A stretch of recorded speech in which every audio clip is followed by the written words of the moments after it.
What's up with it? Well, hello there. Hello. How are ya? How are you? Hello, everyone.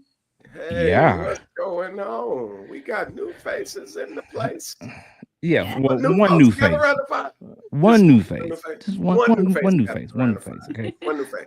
Yeah. Yeah. So One we're new gonna face. have some fun today.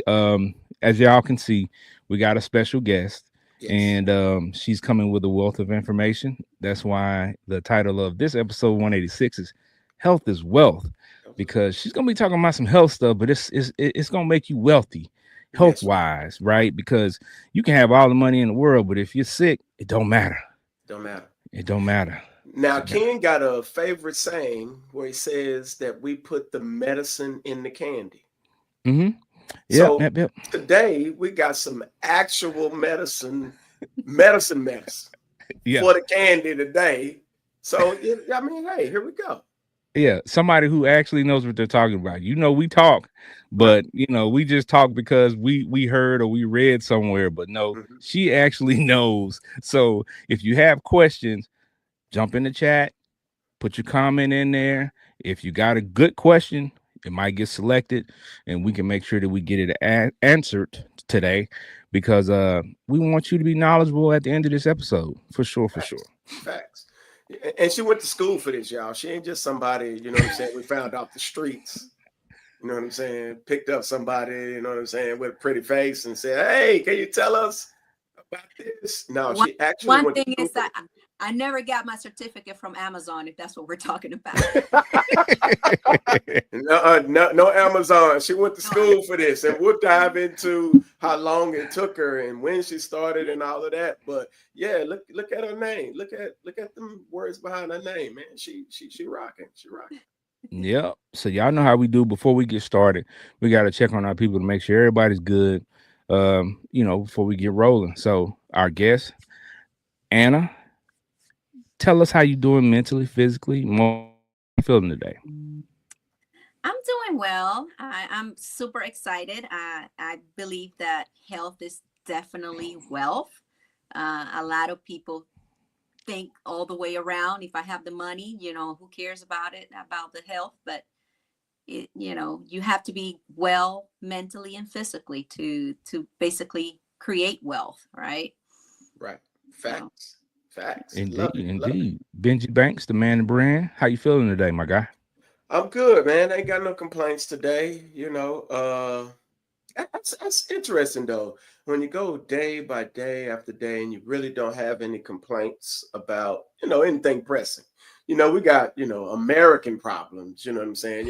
Eggs is $12, you know what I'm saying? A bottle of water on the airplane costs you like $6-7, you get what I'm saying? But ain't nobody cracked their head, or my dog didn't die last night or nothing like that. I'm good, so no problems, I'm straight. Yeah. And one thing I've learned, man, is take it one day at a time. We were growing up, you used to hear people say that all the time, but now it means something, right? As you learn that you can't worry about what happened yesterday, and you can't predict what you're gonna do tomorrow, what's gonna happen tomorrow. Only thing you can do is focus on the now. Focus on what you can plan for that stuff, but like I tell people all the time, and I tell my kids, worrying about tomorrow, next week, next month, next year, worrying about it is going to cause you anxiety. You can't do anything about it. That's that. Just enjoy the day. You're going to have to go to the doctor. So, yeah.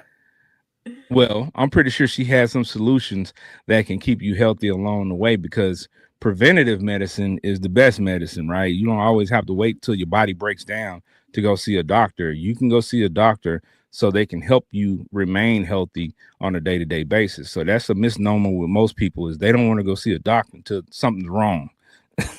Well, Mhm. folks don't like to listen about their health. You know what I mean? We best be trucking along and believing all is well.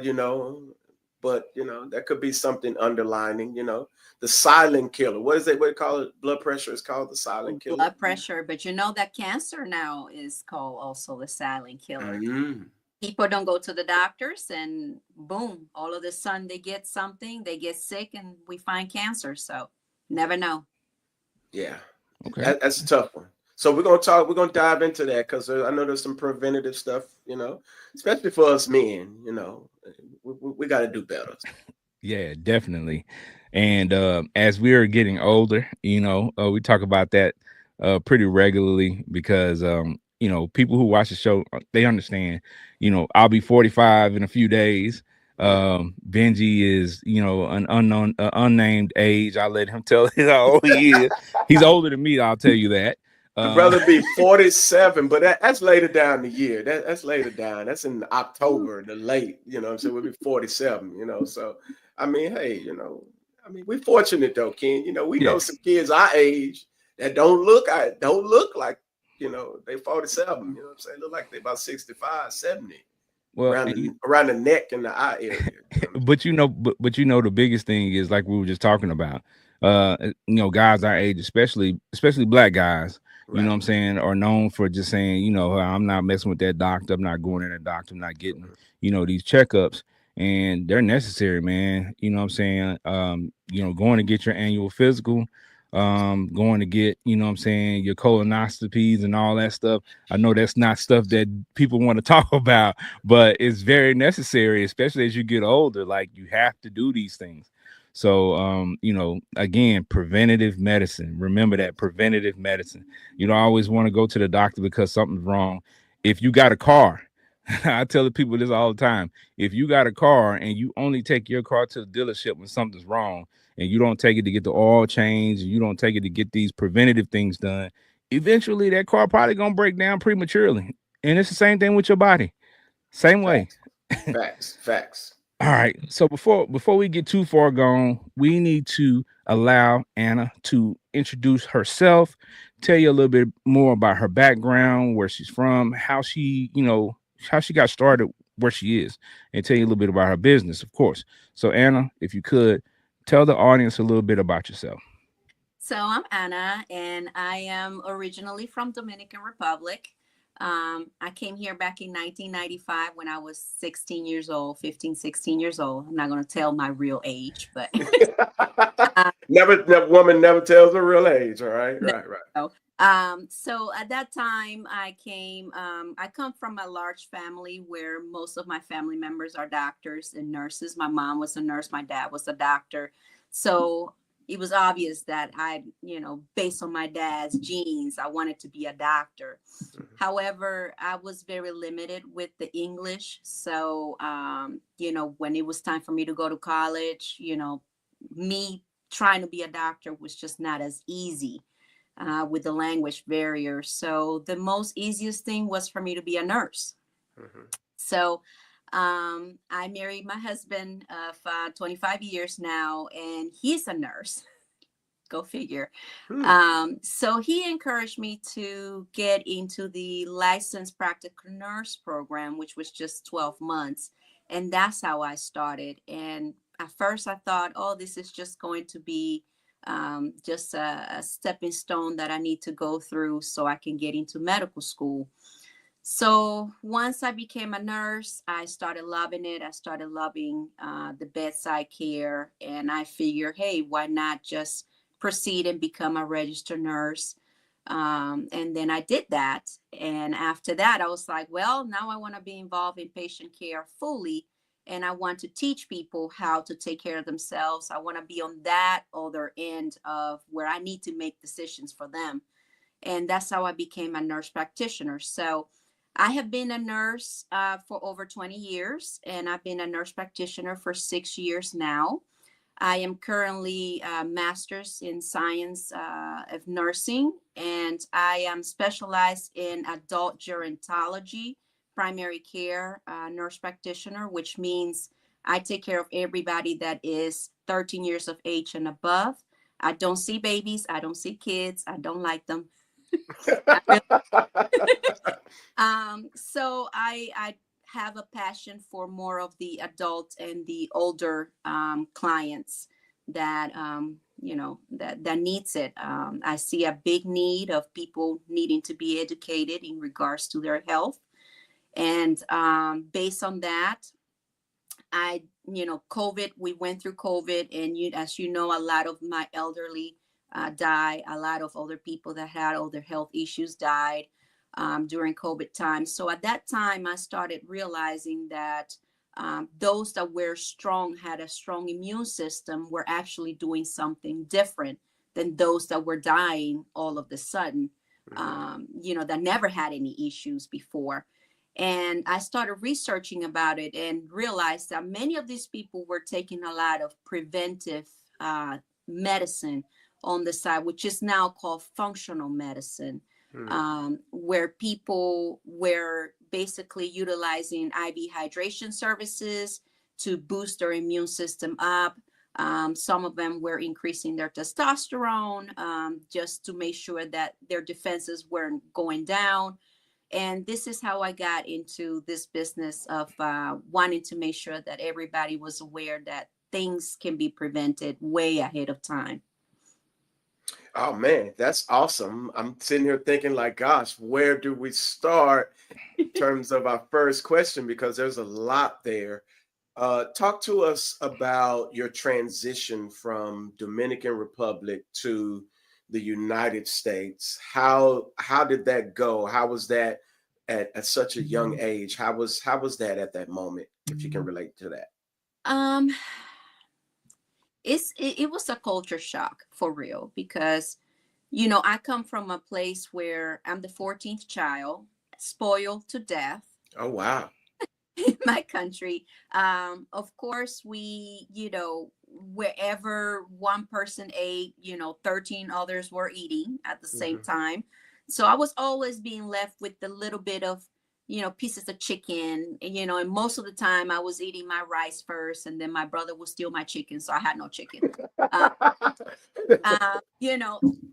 Going from that to having this whole life already built for me, and this whole roadmap from my own father saying, you're going to be a doctor, this is how we're going to do this, to all of a sudden being dropped here in the United States. Right.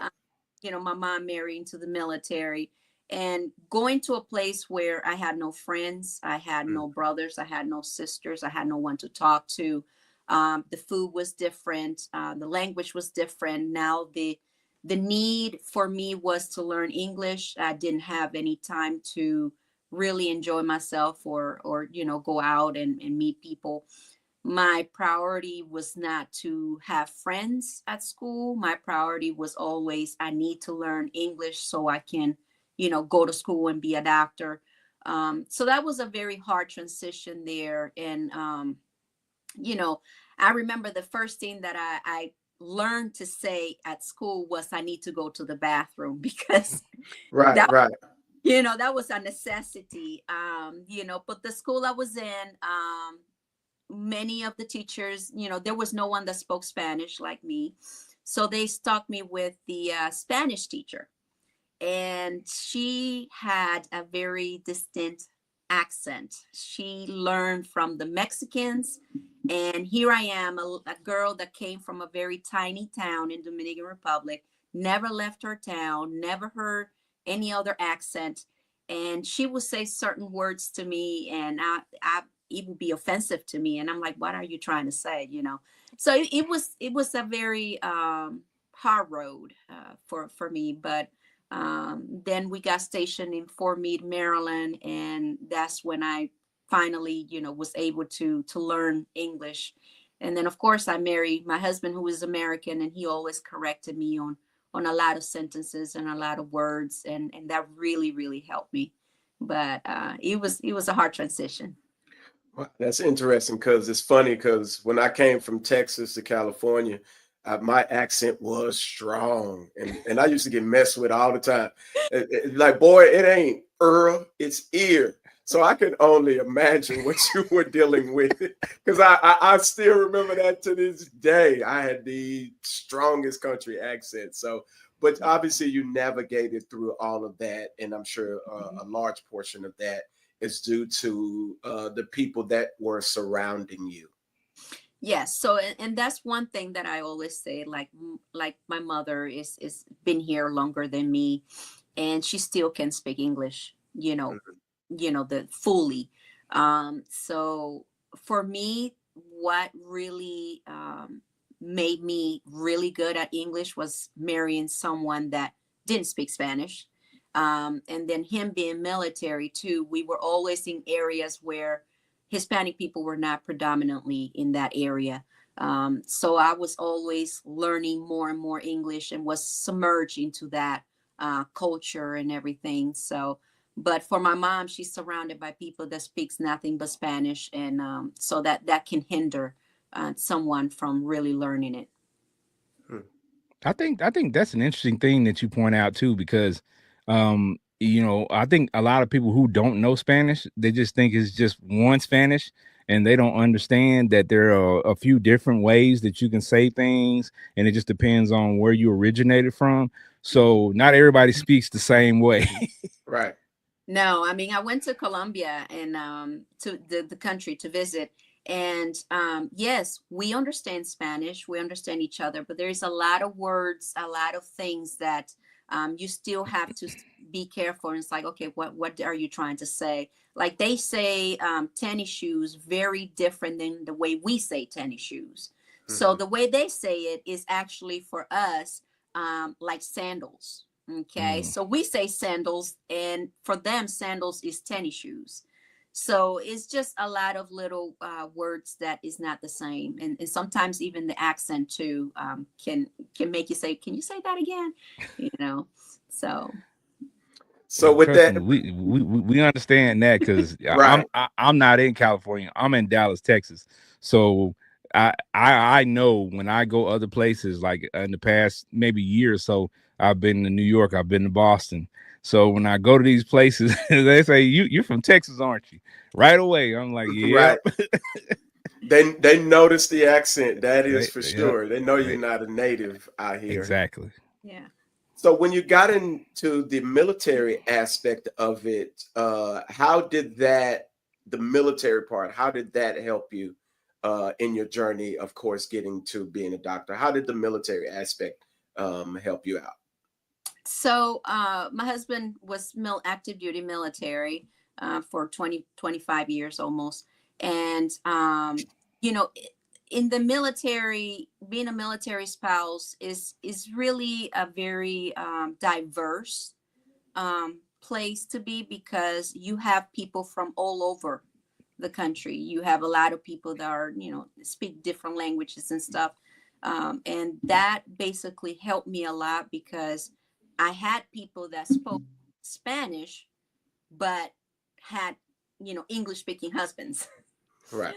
So that definitely, we built a little community where we all went to church, yes, but everybody was trying to learn how to speak proper English. So our concern was more of, let's speak proper English because our husbands are doing this. And, at that time they were being deployed to Iraq, Afghanistan, and we were by ourselves. So we had to deal with going to the school and talk for the kids. We had to deal with taking them to the doctor. So that really, really helped. And then, of course, my husband, while he was deployed, um, I couldn't really work. As a nurse, you have to do 12-hour shifts most of the time. Um, as a military spouse, when your husband is gone, you are it for your kids. So if my kids were sick, I couldn't just drop everything that I was doing with a patient and say, I'm gone, because then that will be considered like a patient abandonment. So at that point he said, look, we can't, you can't do this while I'm gone. How about if you just go to school full time, and then just deal with the kids that way? And that's what I did while he was active duty. He was gone. I would go to school for like 7 years or so.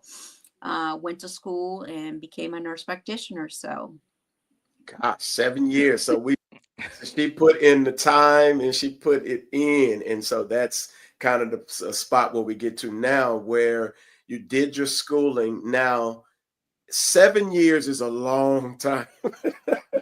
Yeah. Were there any points in there where you were like, you know what, I am not feeling this? Or was it just go, go, go, go, go all the time? So it was go, go, go all the time for me, especially for, I was doing it more for my kids than for me. I mean, we had three kids, back to back to back. My husband was gone. I didn't know whether he was coming back. I mean, now it's easier for people to communicate with those that deploy. Back then, I had to wait for an email. Mm, For an email from him, and maybe once a month he will call me all of the sudden in the middle of the night and say, hey, I'm somewhere, I'm just calling to say hello. There are 20 people in the line waiting to call their spouse, so just calling to say hello, I'm okay. And that was it. So at that time, I had to deal with the stress, I had to deal with depression, I had to deal with seeing my kids every day. My son used to cry every night to sleep because he wanted his dad. is that right? So we didn't know, whether my husband was coming back or not. So at that point, I said, if I was, and I always say this every time I wanted to quit, I said, if my husband is to die today, what is going to happen to me and my kids? I mean, we didn't have a house. We didn't have the savings that we needed. There was a lot of things we didn't have. So at that time, I said to myself, I had to keep pushing because my kids only have me at this time, and there were many years that he was gone, and that's all they had. They just had me. So I always put that in my head. What if something is to happen to him? And what are we going to do? So that's what pushed me. Shout out to him. Let's just take a moment. Shout out to him. Shout out to military personnel and for their sacrifice that they put forth. And so shout out to them. And as always, a salute to their space that they are in. Thank you. Yeah, because I mean, as we got some comments, we got some comments here, and one comment said military spouses are not for the weak. And I've heard that so many times. And salute to everybody that's involved with the military at any capacity. Thank you for your service, because without you, people take for granted the liberties that we have and the freedom that we have, and it's because of our armed forces and the people that serve that we can do the things that we do on a day-to-day basis and don't really have to really worry about things like that. So Yeah. shout And out. a lot of people look at military spouses and they say, oh, they have it all because you get free housing, you get, this allowance, you get all of this stuff. But what they don't know is that when our husbands, or wives are out there, if they get killed, we get thrown out. We will end up without housing. We will end up without a lot of things. And the ones that really suffer is your kids. So that's something that always hang behind my head, especially when he was gone. I always said, what if today's the day? And then you have no one to really tell you until they're being shipped back to you in a box. And Wow. yeah, and that's sad. So just think about walking every day thinking, is today going to be the day that they're going to call me and let me know my spouse is gone? So And that, I'm sure that's very challenging. I have a lot of military friends, and their stories are very similar. So to hear it from you again, and the fact that you pushed through and endured and made it to this particular point, I'm sure there was some ups and downs along the way, but to make it to this point, we also have to salute you for your mental fortitude for getting to the spot that you wanted to get to. yeah, thank you.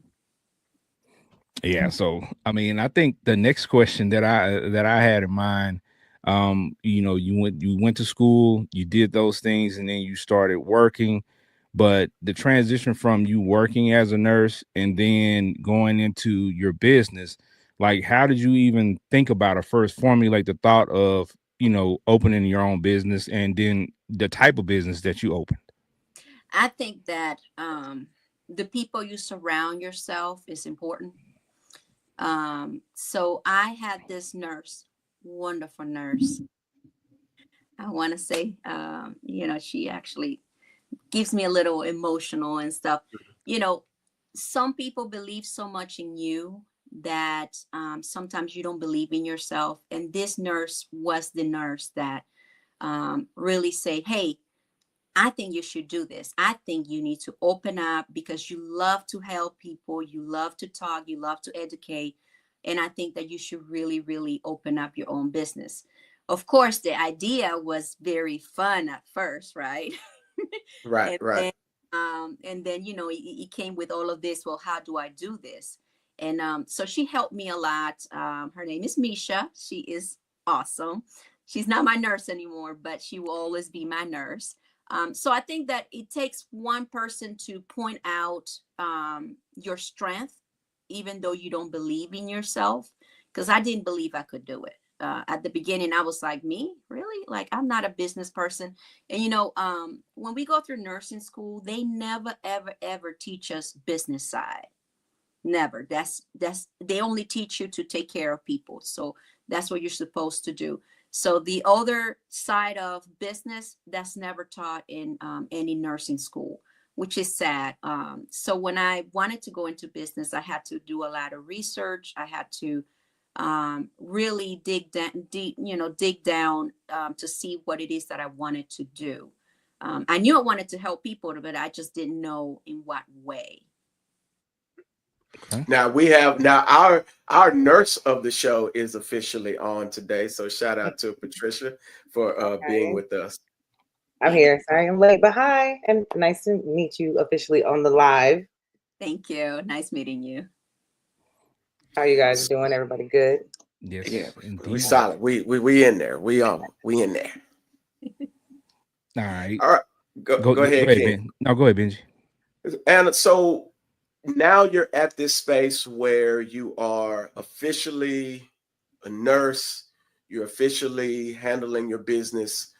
What are the steps that you're taking now? What are you learning now at this space? Because I know as you're going through, there's new advice, there's new this, there's new that coming at you. What was those transitions like? I want my business, I'm a nurse, but now I got to have my business. What was that transition like? Uh, it was like me being dropped here from my country all over again. Mm, It was foreign to me. I mean, again, they don't teach you business at school. They only teach you to take care of of people. So it's very different. At first, I had many voices, many other people that didn't have businesses advise me, and I was trying to follow those advice, and I lost a lot of money. Okay. mm, So at the very first year was, I would say it was, I could say it was a disaster because I lost a lot, but it was just also a learning experience. During my second year, I lost a lot of friends. My first year, I mm, had everybody telling me, "Oh yeah, this is good for you." The second year was more of my circle needs to get smaller because I need to stop listening to those that were advising me wrong. I went through a change. I had to change my business name. I had to change the structure. I had to start mingling with people that knew business. I had to start doing a lot of the business research. I went through the business, I went to community colleges just to learn a little bit more about business and stuff, the business side of my business. And then at the same time, I started obtaining a lot of certifications and basically training myself and educating myself on the variety of services that I wanted to provide. Now, during my third year, which was last year to this year, I can tell you I am now more into networking. And that was something that I didn't do from the beginning. And I have met some wonderful people during networking that I wish I would have started networking from the beginning because you never know who you're going to meet, and you never know the advices that other people may give you that are already successful in a business. And putting yourself in a room of people that are making 500,000 to a million is way different than you putting yourself in people that are starting a business. It's completely different, because their knowledge is just, and it's awesome when they're willing to share that during a network event and stuff like that. So now we're doing better than we were from the beginning. Right, Okay. right. I can imagine that. Yeah. Yes. So let me ask you this, so we can make sure that we cover this for the audience. You are the CEO of ZenDrips and Wellness. What is ZenDrips and Wellness? What do you do there? So ZenDrips and Wellness came, this idea that I had, that when I go to a place, a lot of people know like the Drip Bar or the Prime IV. These are places that give you like IV hydrations, which is, vitamin drips. When I go to one of those places, there is something that I always wanted to feel, and I could never feel. And that is, when you're trying to nourish your body, you're trying to really have that time for you, take care of you, and know that you're going to come out of there better than when you went in. So the idea of going in to nourish your inside so your outside can look good. I felt like I wanted to be in a Zen place Mm. where tranquility happens mentally and also flows internally. So Zen drips, that's the idea. That's how I got the idea. Because when people come to my space, I turn off the lights. Everything, cell phone is off, everything is off. I want you to just become one in your mind and with your body. Just let your cells hydrate. Just let yourself go from the basically from the busy life that people have. So Zen drips, and then of course the wellness part. I also educate everybody that comes through the door about preventive medicines and things that they can do to improve their health. Now see, when you said earlier, you said something along the lines when we asked how you got into it. You said it felt like you was dropped back into that space when you were young again. But did that fuel you also? Because I know for me, when I feel those moments, I feel like I overcame that. So I know I can do this again. Did you ever get that feeling at any point in time? Yes. So when I said, I felt like I was dropped again here, it's like because I was dropped into a unfamiliar environment. I was dropped into an area that I wasn't comfortable. So I wanted to, in order for me to grow in the business, I had to love being uncomfortable. Hmm. And it was just learning all over again. I already knew One Piece, just like when I was dropped here in the United States. I already knew that I had to learn English. Okay. So in my business now, I already knew how to take care of people. I just didn't know to how to make sure that they pay me for my time and for the treatments, so we can have a harmonious relationship. So I was missing the part of the business. So I wasn't missing the part of taking care of people. I already knew that. So that's why I felt, a little bit off when I was basically starting my business. I felt like I was in a strange land and I didn't know how to do it. Right, right. They teach us as nurses, you will never charge a patient, right? Because the hospital always gets the money and the hospital pays you. You're in a nursing home, you're not going to tell someone, hey, I need $300 for me just changing your diaper, right? Right, right. So, but in the business sense, for whatever services you do, whatever time you spend with someone, you have to be compensated, because that is your time, that is your energy.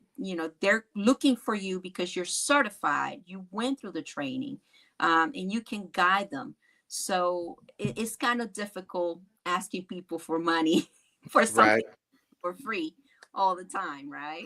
All So right. We have one question from YouTube and the audience. Michael Lampkin. Shout out to my boy Mike.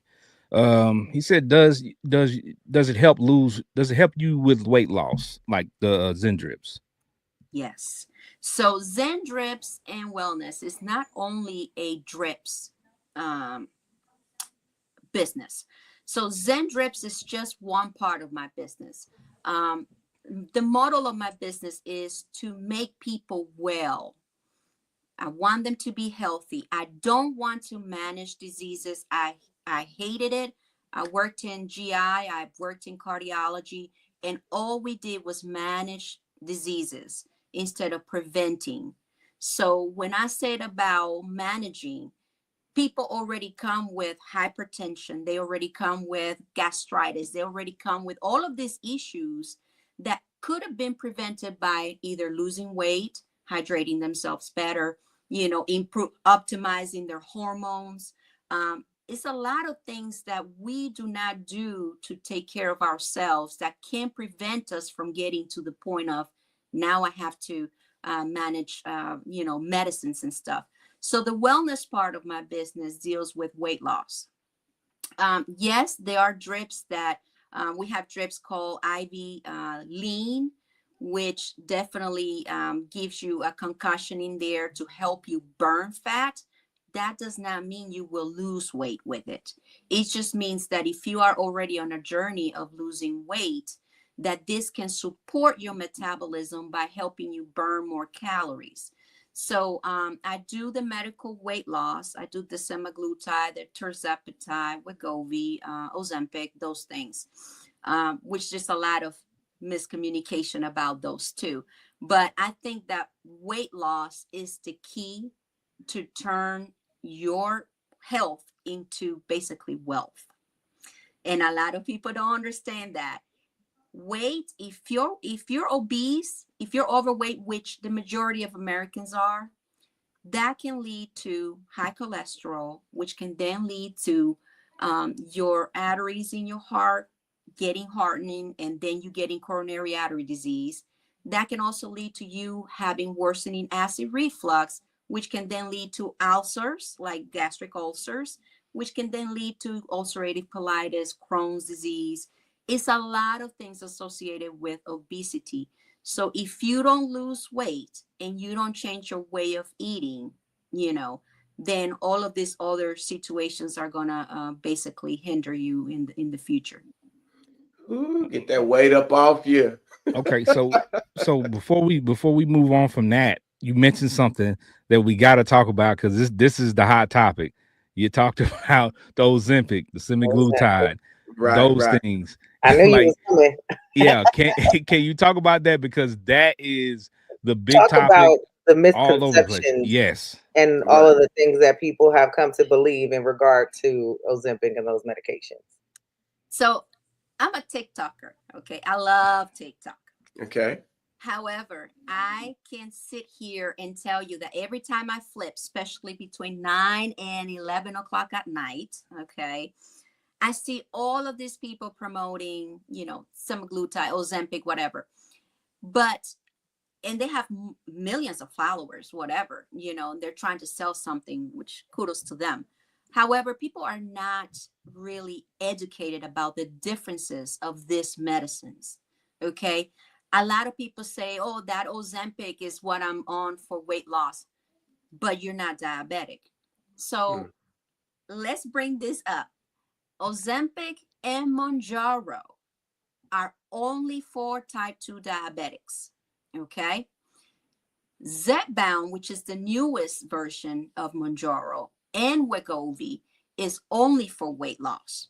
So everybody that has a BMI greater than 30 can qualify for Wegovy and Zepbound as long as they don't have type 2 diabetes. Everybody that has a BMI greater than 27, they must also have another condition like hypertension, coronary artery disease, in order for their insurance to qualify them for Wegovy or Zepbound. Okay. Why? Because most likely BMI of 27, if you exercise, if you change your diet, you can lose that. Okay. We're talking about people that are 30 with a BMI of 30 and above. Now, when we talk about Mounjaro and Ozempic, you have to be type 2 diabetic. No exceptions. We don't care about your BMI. You can have a BMI of 27, 25, but you have to be diagnosed with type 2 diabetes. What does the diagnosis of type 2 diabetes seems like? It is not pre-diabetic, which a lot of people think, because they come to me and they say, hey, Anna, you know, my doctor say I'm pre-diabetic. My A1C is 5.9. That does not qualify you for type 2 diabetic. Okay. For you to be type 2 diabetic, your A1C has to be greater than 6.4. Now, for many insurance companies, your A1C has to be greater than 7 for them to qualify you for these medicines, which is something that people are very confused about, because they say, well, I'm pre-diabetic, I'm taking metformin. We don't care. Your A1C has to be 7 and above, okay, for you to get these medicines. They confuse Ozempic with Wegovy. Why? Because they're both semaglutides, okay? They both GLP-1 medication, but they're used for different conditions. And that's what I want people to understand. If you want weight loss, W for weight loss is Wegovy. If you want medication for your type 2 diabetic, then is the O1, the Ozempic, you know. Then Mounjaro is also for type 2 diabetic, and it has better results than the Ozempic and Wegovy. And the reason being is because it's a GLP-2 medication. It deals with 2 different receptors. So it helps you lose weight faster. However, that is only for type 2 diabetics. So what was happening was in November of last year that they were using Mounjaro for weight loss. So Lilly company decided, hey, we don't want our diabetics to be without their medicines. How about if we just make another medication just like Wegovy? So that's where the Zepbound came from. And Zepbound is only strictly used for weight loss. Okay. Now, many of the wellness clinics, which are the ones that normally promotes on TikTok, you know, and Instagram and all of those, they do compounded medications. They do not do the real Wegovy, the real Ozempic, the real Mounjaro, or Zepbound. Okay, they do compounded medications. However, many of them mislead people by showing the pens of Wegovy or Zepbound, and people think that that's what they're going to be getting, and that is not. So you're getting a watered down product that is mixed in with, some of them are mixed in with B12 vitamins. Others are mixed in with L-carnitine, which is a fat burner. And, you know, these medicines come in a vial, and you have to pull the medicine out of the vial and inject it yourself. So I want people to be made aware that TikTok may not be a platform. YouTube, any of these other platforms may not be the platform for you to get these medicines. Okay. Right. Because you never know what you're getting. Yeah, for sure. And that's interesting because you're essentially, people are kind of playing with the results, so to speak, when you don't kind of do the follow-up and do the proper groundwork to make sure you're being, you know, taken care of. You know, misinformation is just as bad as getting just anything. So yeah, that sounds like you're playing Russian roulette to a degree.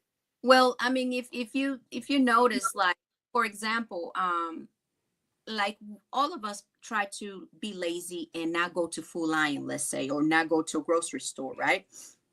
So we're gonna go to that app that you can just order your groceries through. If you notice, most of the time when someone is picking up the items for you, let's say butter, a certain brand, you want a certain brand of butter. That person's going to send you a text saying, hey, this is the store brand that we have versus what you really want. Mm-hmm. So by the time you get that and you go and make your let's say your bagel and you put that butter in there and you're like, this tastes nasty. Right. They done gave you some margarine instead of some actual butter, huh? Yes. So just think about that. You don't want your health. You don't want to get medicine from people that you don't know their faces. You don't know who is backing them up. And these people don't care about your health. So you can have different conditions like pancreatitis. You can have gastroparesis. You can have many other conditions. And they're not going to know because all they care about is just selling you a product. Okay. But if you want something that's quality, you want to know, okay, I want to know, number one, can I come to your office and see if it's a real office? Number two, I want to see what certifications you have.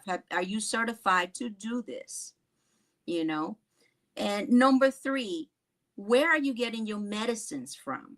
What pharmacy? Because if I get a reaction, I want to know who I need to go and claim this to.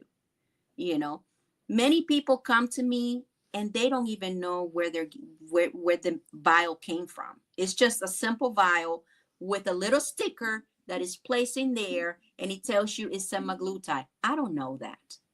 You don't know that. And you're coming to me and you're saying you're getting a reaction, and I'm asking, where is this vial coming from? What pharmacy? And you can't tell me. So that's very scary. A lot of people are doing scary things. So I know you're in Dallas, Texas. There was a lady out there that they just seized, I think, 130 vials of unknown substance that she was selling as terzepatide and semaglutide. And she was just taping it. She was mixing it in at home and she was giving it to the wellness centers. Oh my God. Those stories are, I post them all the time on Facebook for people to see, where we're getting all these stories done. You got to be careful when dealing with your health. You don't want something that can hinder your health later on. Not only that, they're not even supposed to take Ozempic like that. And it's a taper to go up and down, off, on. You can't just start it at the highest and just drop it. So they don't even know that. And they're just whatever they want to take. They're just taking it, not the proper dosage, not the proper way to come off of it. And with whatever existing conditions that it's not supposed to mix with. And then you don't even know what's really in the vial. Insane. Yeah. I mean, there are people that I have had patients that have come to me with syringes that are filled already. And I'm like, do you know that the medicine, the way they compound this medicine is supposed to be in a vial, in a dark vial, to make sure that whatever they compound it with, it doesn't break. Okay. So if you pull that in a syringe and you leave it in a syringe and you put it in a refrigerator, you don't even know if that's going to cause you any reaction later on, because the medication strength is definitely not there. So you don't even know what strength you're injecting yourself with. Wow. Not only that, you don't even know if the syringe now at that point has been tampered with. So as far as making sure that it's a clean syringe that someone else had already put the medication into, that now you have to place into yourself. The trust is insane. Yes. Well, all of that is going to stop because the FDA now has a court rule that all compounding pharmacies must cease and desist the making of semaglutide and tirzepatide. 503A pharmacies, they're supposed to stop the production of this by March 19th. And 503B pharmacies are supposed to stop the production by May 19th. So there will be no more semaglutide or tirzepatide. So people actually going to have to go to their primary care provider, ask for these prescriptions, or they're going to have to, now that they have lost the weight, they're going to have to actually exercise and get into another program. That's actually really dope, because that was going to lead into my question of how do you as a doctor handle those preventative measures with your clients? I'm sure part of it is education, but how does your process work? How are you going back and forth with your clients and trying to explain them all of this information? Well, it's a lot of education. I have to be, as a provider, you have to be able to answer many of the concerns that your clients have. My clients have many concerns. I was responding to many of them. They just want to hear it for someone that can tell them everything is going to be okay. There are other solutions. We have peptides. Okay. Peptides are like the human growth hormone that we used to inject ourselves before for weight loss. They have pills. They have, hormone optimization that you can do. But we can only do so much. You have to go out there and walk, and you have to run, and you have to exercise.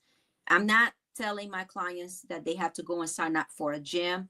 I'm just telling them the way you were eating, which is small portions, just continue that. But I need you to increase your walk. If you used to walk 2 times per week, now do it 5 times per week. You have to do things to help yourself. There's many other reasons as to why people gain weight, and you have to look at their conditions too, which is something that is not looked at when we're talking about some of these platforms. They don't look at you whether you have, whether you're on steroids, whether you are, having any autoimmune disorder that could cause you, or prevent you from losing any weight. I have a lot of females with something called PCOS, which is a polycystic ovarian syndrome. They are very difficult to lose weight. Hormones plays another part. I had my males that were stuck at a certain weight, and the moment we replaced hormones, the moment they started losing weight like it was nothing. So it's a lot of things that go into weight gain, weight loss. And another thing is the food that we eat. So if you're going to keep having a pantry full of sugars and carbohydrates, you're not going to lose weight. You have to be able to change. Medicine is just temporary. We give you the medicine. Yes, you're going to lose weight, but now that the medicine is going to be taken completely out, what are you going to do? What have you learned to do during that time? And that's important because even me personally, my body was reacting very, very, very crazy to sugar. And so I'm a cold turkey kind of guy. Like if it starts messing with me, I cut it out.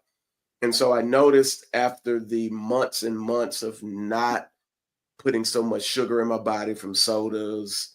Oh, Lord knows I love me a lemon cake. Oh, Lord, I love it. But when I started taking those out, I started to notice that my mucus went down. My brain fog went down. I'm thinking clearer, and I started to notice all of those. Would you say that a lot of people just aren't paying attention to their bodies? That it's just free for all, just go, go, go, go. Would you say that's one of the biggest problems many of us have today? Yes, we're not paying attention. I myself included. We're not paying attention to what our bodies is telling us. For example, you may notice from time to time when you overeat, you may start having like mucus coming down. Mm-hmm. Okay, you may start having like snubs, and you're like, what's going on? Like, this might be too spicy. No, it's your body probably telling you that enough is enough. So we have inflammatory markers in our bodies that let us know. For example, your belly gets bloated. Why? And sometimes people say, I look like I'm 6 months pregnant. But they won't stop eating bread. They won't stop eating spaghettis. They won't stop drinking the beer, but you're getting bloated. Well, we have meat allergies. A lot of people have walking around with meat allergies. And if you don't get tested for something called alpha gal, which is through your blood, you would not know that you have meat allergies. So every time you eat meat, and you eat it with whatever other carbohydrates or sugars, you think it was the carbohydrates or sugars that made your stomach bloat and stuff, and now you can't walk around because you're so full. And normally it's because you have meat allergies. A lot of people walking around with celiac disease, which is gluten intolerance. So we have to pay attention to our bodies. There is a condition called irritable bowel syndrome, for example. Okay. A lot of people say, I don't know why I'm having diarrhea all the time. Every time I eat, I'm having diarrhea. What are you eating? You know, your body's telling you that whatever you're eating is bad for you. Your body's also telling you that if you're under a lot of stress, if you are under a lot of emotional stress, guess what? Your body's going to react that way. So, you know, these are conditions that can be prevented, can be fixed, but you have to pay attention to your body. Even with the water, if you're not peeing enough, you're probably not drinking enough. And if you're not drinking enough, you're exposed to urinary tract infections. You're also leaving your kidneys hot and hanging. So now your kidneys may suffer later on in life because of that. So it's a lot of things that goes into that. Even for males, you know, you don't have you know, you're having sex with your lady or whatever, you know, and you're not Having drinking enough troubles. water. You're not drinking enough water. Guess what? You're probably not gonna have a lot coming out. Okay, so I'm just giving. Uh-oh. And no, those are facts. So let's kind of get into the wellness part of it now, because we know that there's all types of things out there, right? That our bodies could be, experiencing. When we're talking about the low testosterone of men, what are some of the reasons why men are having low testosterone? Is it just because we turned 45, or what could it be? What is the issue there? So one of the biggest misconception of testosterone for males is that this is something that happens after age 45 or after age 50. I have had people say, oh, this is after 50. No, I've seen a lot of people age 25 and older, okay, starting at age 25, where the testosterone level has significantly decreased. Okay, so the way I like to explain this to my patients is when you're a teenager, your testosterone levels most likely is in the 1300 to 1400. Okay, however, as you age, because you burn up, you either gain weight, because gaining weight will decrease your testosterone. You're either not eating healthy, you're not sleeping well. All those things can cause, especially radicals too, that's in the air. A lot of those things can cause your testosterone level to go down. Okay, so I'm seeing people that are younger with lower testosterone that I ever want to see. So if your testosterone level is supposed to be 1300, 1400, and now you're 25 years old, you only 5 years after your teenage years, and now your testosterone level is 500, then I can imagine that by age 30 or 35, your testosterone level is already in the 200s. Okay. Now at that point, men start feeling fatigue. They can't sleep at night, or they can't stay at sleep. Okay. They're feeling tired. They're not feeling motivated. Okay. And they're gaining weight around their belly. So it's like, the libido life is going down. They start having issues. And one of the main things is, men start having issues with their significant other, and they start arguing a lot. But it's not that there is a problem there, is that as a male, you don't want your female partner to know that there is a problem because you're not admitting it. Okay. So the male has this alpha personality of, I'm supposed to be the provider, right? I'm supposed to be the man that does all of these things. I'm strong, my woman depends on me.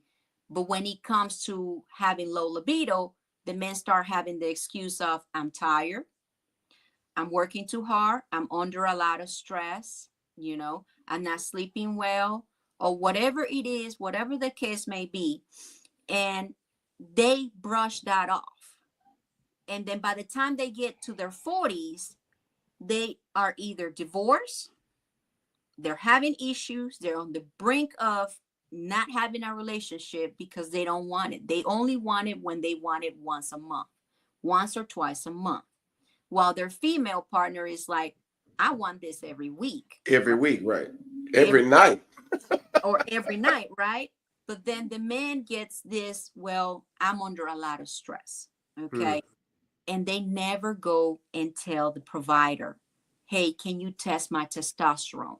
The provider will never test your testosterone unless you ask them to. Okay. So this is not something that we will automatically do for you. You have to go and be educated about it and talk to your primary care provider and say, hey, I'm fatigued, I'm tired, I can't sleep, my sex drive is gone or is going down. Don't let them push you off with, let's give you Viagra. Let's give you a little pill and maybe that will help. Gas station pills, huh? They quick to give you a pill for anything. Anything. Give you a pill. You know, another famous thing is maybe you have sleep apnea. Maybe that's why you're not sleeping well. You know, so you have to go to your primary care provider, being educated about your own health and advocate for your health and say, hey, I want my testosterone to be checked. And you will be surprised. So let's say they check your testosterone. Anything above 200, 250, according to their guidelines, is normal. Okay. But you're feeling crappy. You're still feeling like you can't do anything. You're like, well, I must be going crazy. So the next thing that they will tell you is, well, maybe you're depressed. Let's give you a pill for depression. You know, you have anxiety. Let's give you a pill for anxiety. Let's give you Ambien for sleep. So now you are on 5 different medicines, one for sleep, anxiety, depression, all of these pills. And now, you know, you're like, my libido is still low. I still don't feel rested. I'm still like, I'm not motivated. And you still ain't getting with your lady? Oh. Exactly. So that's where we come from in functional medicine, where we look at your numbers and we said, okay, your testosterone level is 250, 300. We're not going to doubt that this is probably normal, but based on your symptoms, we need to treat your testosterone. We need to bring your testosterone as close as possible as to the testosterone you used to have when you were a teenager. Remember when you were a teenager, you used to eat everything and never gain a pound. You were strong. You used to sleep 12 and 24 hours sometimes. You know, so you want to feel like that. So a lot of people, when you give them the testosterone booster, they start to think clear.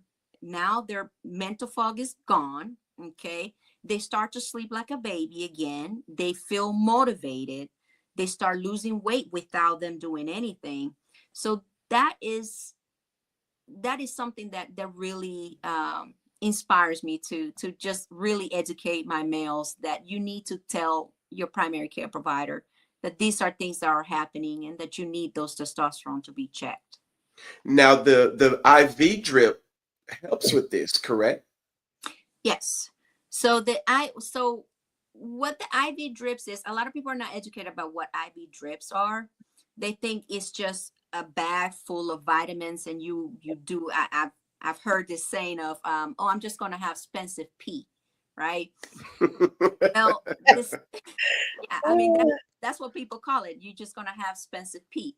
Well, to tell you the truth, when you take all these supplements orally, that basically bypasses your GI system. It doesn't really absorb into your body. Maybe 1 or 2 things will absorb slowly into your system, right? But when you're doing the IV drips, you are placing multiple vitamins to be absorbed all over your cells, your body, it will, your stomach, your small intestine, everything. So you are really soaking in all of those vitamins that can help with, to balance out everything that you're missing. So what about, because I know there's the women listening and they're like, okay, I'm tired. I don't want it like that. I can't, like, what about me? What am I missing? So what So about believe it or not, a lot of females don't think they have testosterone. That is something that I have encountered in my practice lately, that females say, well, my primary care provider tested all of my hormones and everything is normal. So what is wrong with me? I'm crazy. I feel like I'm going crazy. I'm feel unmotivated. I'm not sleeping. I'm tired. I'm irritable. My husband sits there and he chews something the wrong way. And I'm like, what, you chewing that? So females do have testosterone. Okay. And we do testosterone testing for them just to find out that most of their estrogen and testosterone have also been depleted. You had kids, you're dealing with a lot stress in your life, those things will deplete out. So for those, what I normally do is I do the whole full blood panel to include testosterone. If their testosterone level is less than 10, which for us is, normal is above 10. If it's less than 10 and they're having those symptoms, I normally recommend bioidentical hormone replacement, which is the pellets. It's called pellets, okay? But these bioidentical hormone replacements, you implant them in the hip for females, above the belt line for males. We can implant testosterone and estrogen replacement that can last 3 to 4 months. And then we also give you progesterone to help you sleep at night. So this balances out all of your hormones. And a lot of females, they next day they're like, I'm sleeping better. I'm not as irritable as I used to. My hot flashes are gone for those that have hot flashes.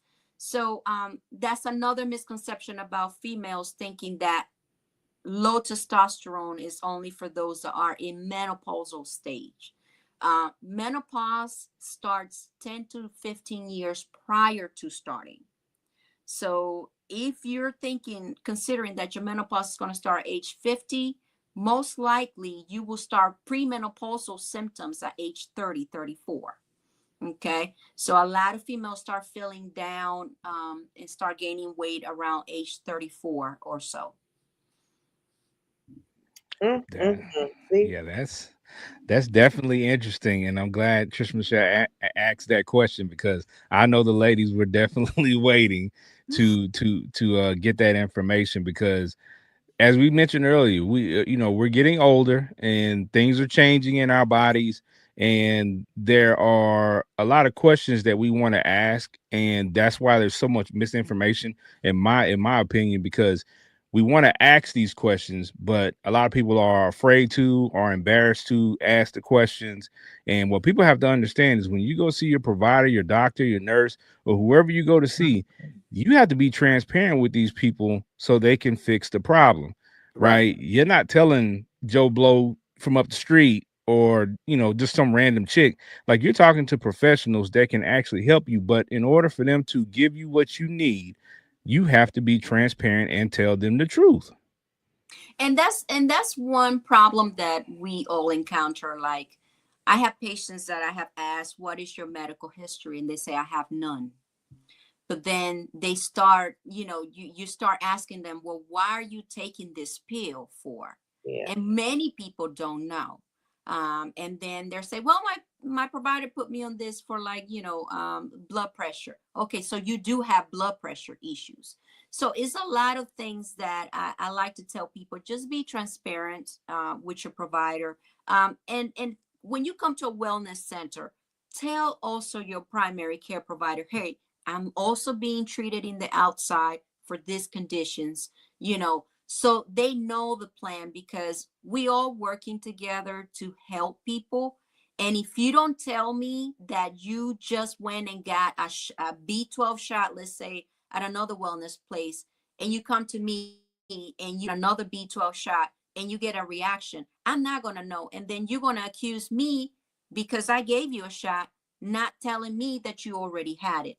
So, and that's another thing that we need to get through. People need to be educated about their health and what they're taking. if you're not educated about what you're taking or your health, guess what? The primary care provider can't do nothing for you. So a lot of people will say, well, I don't like my primary care provider. They're not doing anything for me. Well, you're not telling them, and I'm not a primary care provider, by the way.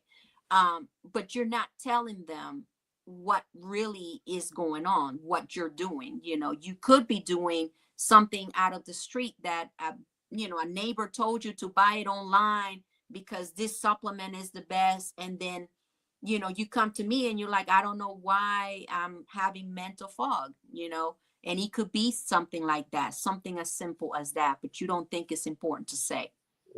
Right down to those energy drinks you're drinking every day. Most people won't mention that I get coffee every morning, but that could factor into things that are happening to you or symptoms that you're having that you don't tell the doctor, and then you want to act like everything's fine and something gets misdiagnosed or gets overlooked.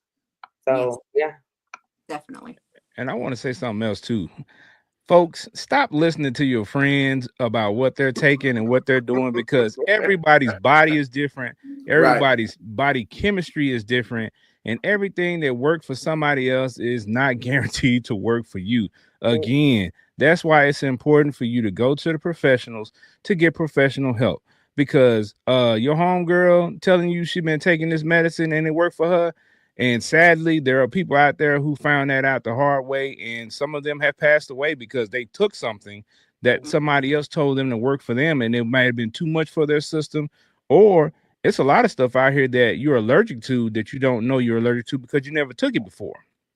Well, there was a trend on, I guess everybody that was on Wegovy was in a Facebook group, and some people started coming out saying, "Oh, this medicine causes stomach paralysis." Okay, and I don't know if you guys heard that. And my take on that was, well, because they kept saying, well, so and so had that paralysis, she couldn't stop vomiting. Well, if you went through a real doctor, someone that will evaluate you from head to toe, this is not something that you will come to me and you say, I just want to lose weight. And I'm just, oh, here's semaglutide. Go ahead and take it. That's not a real professional, okay? A real professional is going to look at, what are you thinking? What are your thoughts? Do you have any eating disorders, for example? That's a big one. Do you have any heart issues? Do you have any nausea and vomiting issue? Any constipation issues? Those are things that we need to ask. So people that had this paralysis or vomiting nonstop, these are people that have a condition called gastroparesis. Gastroparesis is a condition that happens to people where when you eat something, how you eat something now, within 30 minutes, that is traveling down your small intestines. Well, for people that have gastroparesis, they eat something and it takes 3 to 6 hours for that food to really digest and go down. So the medicine like semaglutide, Wegovy, and those medicines, what they do, the mechanism of action for them is that they slow down your GI system. So when you eat something, you're going to be fuller for a longer time because it's going to stay in your stomach for a long time. So a lot of people had this miseducation too, because this person, they discovered they had stomach paralysis. Oh my gosh, the medicine is doing it. It's not the medicine, it's the way a provider is actually assessing you that needs to be taken into account. So, Doc, if one of the things I wanted to ask is, what are some healthy supplements, healthy practices that people can actually do on a day-to-day basis? I know walking, riding a bike, exercise, but what are some other healthy recommendations that you have for the average everyday person who wants to try to remain healthy? So NAD is one of my favorites. Okay. NAD is a full antioxidant, but it's an anti-aging. It also helps with repairing your DNA. Okay. And I think that we are surrounded by a lot of radicals. We eat a lot of foods that are really not good for us. So this is one of the supplements that I can tell you that I take myself, and he has kept me away from getting sick and all that stuff.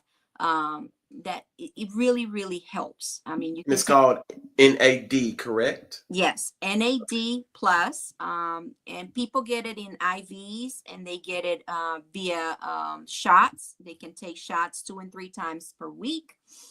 It really helps. So anything that's antioxidant, like vitamin E, also helps. I like anything that's going to cleanse your system, cleanse your blood.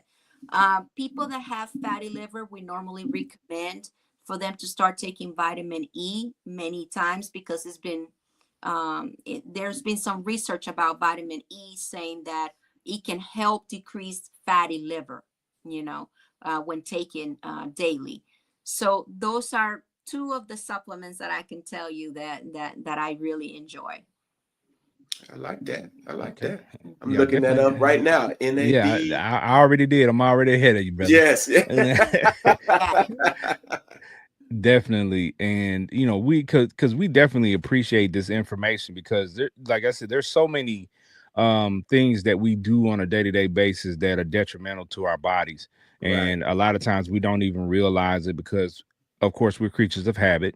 We get used to, partaking in certain foods, partaking in certain beverages and certain activities, and we don't realize that as we get older, our body changes, our body chemistry, alters a little bit. So the same things you were doing at 25, you might not be able to continue to do those things at 45. You have Right. to make some adjustments. So this information is very, very useful. And I hope that people are truly listening and take heed of this information, because you're going to need it. I don't care who you are, how many weights you lift, how much you run. There are still things that you need to do along with those things in order to ensure yourself that you have a healthy life moving forward. Definitely. Yeah, and the B complex vitamins is one important one too, especially for the bones and joints, and vitamin D, which everybody in the United States lacks vitamin D for some reason. So you can never Not take. enough sun. We ain't hanging out in the sun enough. We in these offices Exactly. pretty much Yeah. all day, every day. Yes, and more people are also lactose intolerant, so they're not really taking milk with fortified vitamin D. So that's definitely a must go. And for my females, calcium with vitamin D. I tell a lot of people, you can even choose a couple of Tums at night. Like I do that because Tums have calcium in it. Okay, so Tums can help with fortifying your bones. A lot of females get osteoporosis, osteopenia, at a certain age, because we don't drink milk. We're not fortifying ourselves with calcium and vitamin D. So that's basically that. So calcium, vitamin D, B complex vitamins, NAD, and of course vitamin E. Those are all. Oh, yeah, that's one of my favorites. I take a B12 supplement pretty much every week. I don't know why I don't take it every day, but I take it at least once or twice a week. The vitamin Once B12. a week is not enough, buddy. I know I need to take it, but I Now, take other my grandma stuff. used to live like when I was younger, like pre B12, B12, B12, B12. She used to always be like, take B12. You pregnant? Right, Why you pregnant? Take B12, B12. Yeah. right. So B12 and B complex is different, okay? Because Okay. the B12 is just B12. You want something that compiles all of the B vitamins like B6, 7, 8, 9, and those things, because those are the ones that are going to really fortify your bones. Now, if you're not B12 deficient, it may not be doing anything to you. And even if you go, I know we have 3 different type of B12s, okay? So when you go to a wellness center and you want a B12 shot, let's say, make sure it's methylated, okay? Because the methylated one is the one that is more readily absorbed by your body versus the other two that are more of a synthetic feel. Okay, Hmm. so the methylated B12 is better than just the other two. And when you're taking supplements, make sure you have a B complex that contains all of the B vitamins versus just one B complex. Yeah, vitamin B, vitamin D, get all your vitamins, all right? Yeah, you can tell who grew up partaking in Flintstone vitamins, and things of that nature. Because if you did, a lot of us continue to take vitamins in our adulthood because it's been a part of our lives pretty Right. much our whole lives. So it's something that we continue to do. So I know I have a whole shelf full of Yeah. full of supplements that I have regimented in my mind. That I get up in the morning, I take these. At lunchtime, I take these. So I have things that I'm trying to do in my daily life to make sure that I'm as healthy as I possibly can be. Mm-hmm. Speaking of that, can you look slimmer? I think I just because I'm tall. That's all it is. I mean, they say tall people look slimmer. No, no, you know what? To be honest with you, I joke about this all the time on the show, but not eating honey buns and bread products and things like that as much as I used to, and limiting a lot of intake on, like Benji was saying, sugar and things of that nature has helped tremendously. Like Benji said, getting rid of mucus, brain fog, and those type of things that I think, and again, the vitamin D because during the pandemic, a lot of us were stuck in the house, and because I Mhm. work from home, I have to make an effort to go outside. I have to make an effort to be active because it's easy to just be, caught in the house doing stuff and being busy here. So that's what I've been doing more, trying to move around a little bit more. So yeah, I've lost a little bit of weight. Okay. And a lot of people don't realize that by eliminating certain things that you do every day, you can lose weight without having to Yes. any of these medicines. I have had patients that they just stopped drinking sodas and they dropped 10 pounds. Right. You know, Say, that's true because I stopped having football season is over and then tequila shot stopped a little bit, and no, it's true Hey, though. And the ones that some of my friends that I noticed that are still drinking like on a higher end of like, they still got their little pot bellies. I'm like, mhm. hey, I know for a fact it is because going off of sodas, I'm a Dr. Pepper fiend. And yeah, but no, taking that out, it's just amazing. If you pay attention to your body, it'll tell you some things. Just visit your doctor, talk to your doctor as well for sure. But some things your body's just telling you on a day-to-day basis, like, yo, like you get a reaction every time you eat that. You probably shouldn't eat that anymore, or at least take it out of your diet. Don't eat it so much. And so I just noticed that again with just taking sodas out of my diet. Like I'm kind of shocked that I don't have the sniffles and the stuff like I used to have before. So Yeah. And have you noticed other people too that they start sweating after they're eating or while they're eating? mhm, And they're like, I don't know why I'm sweating. I'm always sweating. That's not normal. Okay. right. yeah, So no, not normal. that's not normal. But people just show it off as maybe, the food was too hot or whatever, and it's just not. Maybe over here like Ooh, it was spicy. brother No, got no, no, that no. brother got that gastric something going on because he's sweating out the meat already. He ain't did no work. Yeah, definitely. All right. Well, Anna, I think you've given us a wealth of information, and Yes. you've given the audience a great start, on their journey, their fitness journey, the wellness journey, or whatever they choose to do to try to improve their lifestyle. Before we wrap up, we just want to give you an opportunity to leave the audience with last thought or some, a piece of information that maybe we haven't talked about yet, and then also let them know where they can find you on social media. Well, I think that if you haven't worked in a hospital, like if you're not a nurse or whatever, you probably don't get to see a lot of sick people. And I have, in over 25 years, I have gotten to see very, very sick people. And I have gotten to work in places um, places that have been very poor. Okay. And in all the places, like in Maryland that I worked, that were for the rich and the famous. Okay. And one simple thing that is the same in both the rich and also the poor people is health. So the rich wish they have their health back, and the poor wish that they have their health back.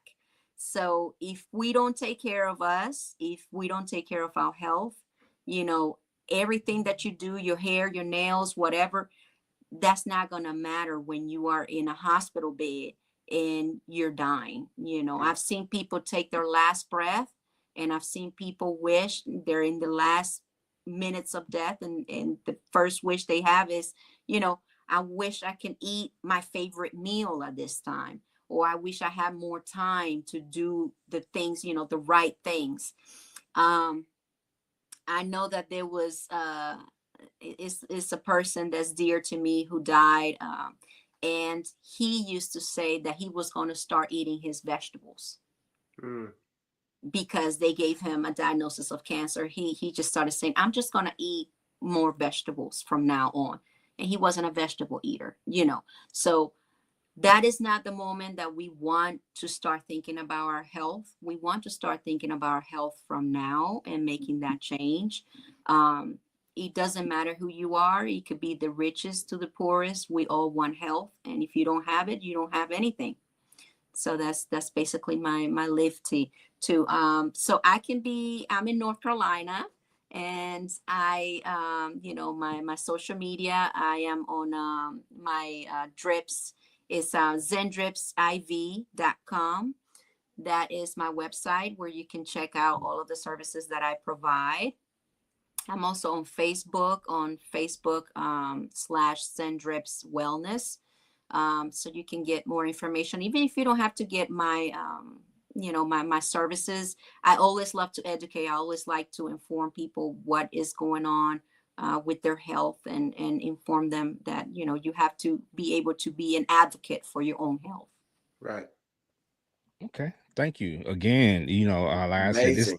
this information is for everybody. There is not one person that can't look at this and, you know, glean some information from it. So again, we are very appreciative of you taking time to come and impart your wisdom upon us. Thank you. Yeah. Another banger, baby. All right. So Trisha Michelle, talk to the people, let them know something, and let them know where to find you on social media. Well, all I could say is we're not getting younger, like we've already mentioned. And like Anna said, it doesn't take until you're 45, 50. Like these changes are happening even younger and younger. The different things they're putting in the food, the different things in the air, our lifestyle, just everything is making things happen a lot earlier in our lives. So we should definitely be thinking about health and wealth way early on, to be preventative. I think preventative is the key factor here. And I love that Anna came and gave us a lot of gems on that, because that's the most important thing. We always want to be preventative versus, you know, reacting after the fact. Now here we are. Now we want to make those changes. Or like she said, you're on your deathbed and you wish you made those changes. And that's just unfortunate. So thank you, Anna, for giving us information and, you know, giving us some gems. And hopefully this, you know, it got me thinking. I already told my daughter, I said, this is the year of the gym. I'm already over here taking care of my mom and picking her up and stuff. I'm like, yeah, it's time to do a little bit more for myself. So, Right. So y'all can find me at Trisha Michelle _TM everywhere. And of course, like I always say, if y'all don't follow the Fiyah Session, don't follow me. Okay. All right. All right. Benji Banks, the man, the brand. Talk to the people. Well, first, thank you, Miss Santos, for coming on. This was amazing, a wealth of information. As we said, health is wealth. And as Ken would say, we put the medicine in the candy tonight, for sure. So thank you for an amazing show once again. But for me, just the everyday living stuff. I don't think I've ever thought about having IV drip. I just never really thought about it until I came across her information. And I think that's something, honestly, that I need to implement actually in my life on a weekly basis. And I think that would help a lot. I don't have any medical issues or anything like that. I've always been kind of the type to kind of pay attention to my health, pay attention to what my body is saying. Without the doctor's help, I let go of meat. I noticed my body years ago, when in my 30s, meat, I couldn't process meat well. So I stopped eating beef. I stopped eating pork. And so these little things, if you pay attention to your body, it'll tell you. And I'm grateful for that because, you know, sometimes you got to listen when to your body. You got to listen to the doctors, and sometimes you got to listen, but you also have to implement. So I'm grateful that we have the information here, but get to implementing a lot of these things that was discussed tonight. And y'all know where to find me. Pretty much every day you can find me at my beauty supply store. Y'all can pull up on that. Harlem Night Sip and Paint event is coming up. A lot of great things going on there. And come check us out. We're trying to add to our private practice and get some more counselors and therapists on. So if you're in that profession and you want to check us out, we got a job for you. Come by and holler at us. And you can find me on Facebook, social media, Instagram. You can't miss me. Benji Banks. You can't miss this face, you know. So all right, y'all. Y'all can catch me at Big Ken on Fire on all social media platforms. Y'all can also catch me on Facebook at just plain Big Ken, and you can also catch us on the Fiyah Session. Just go to any social media platform and type in FIYAH, and we will usually pop right up. Make sure you go to YouTube, hit that like and subscribe button, and make sure, most importantly, you hit that little bell notification. So anytime we go live or post new content, you'll be the first to know and you'll get that information. Again, we're very happy to present to you all tonight. Anna, she came through with a wealth of information. You all, if you missed out on this episode, go back and look at it. Yes. Get that information, get your notepad out, take some notes, go to wherever you get your vitamins and supplements from. Try to help yourself out and be, as preventative as possible. And if you're in the North Carolina area, you better look Anna up and get there and get you some ZenDrips because you definitely need it. You definitely need it. Turn off the lights. Or even if you're not out there, she said you can contact her and she will answer questions. So if you want to know a little bit more to know exactly where to do your research in your hometown, you can still reach out to her. Fellas, don't be in her inbox wilding out. We ain't got, listen, y'all be nice, all right? Be nice. Don't be playing games, all right? This business. All right. Well, yeah, definitely business. Definitely business. Well, again, we appreciate our special guest for joining us. Y'all already know how we do it. Next week we'll be back with another live episode and some current events and a very, very interesting topic. So make sure you tune in and keep rocking with us and follow us on all our social media platforms. Y'all know how we do it. We love y'all. We appreciate y'all. We appreciate the support. It's the Fiyah Session. Peace. Deuces. Thank you for joining us today. Please follow us on all social media platforms. Just search Fiyah Session.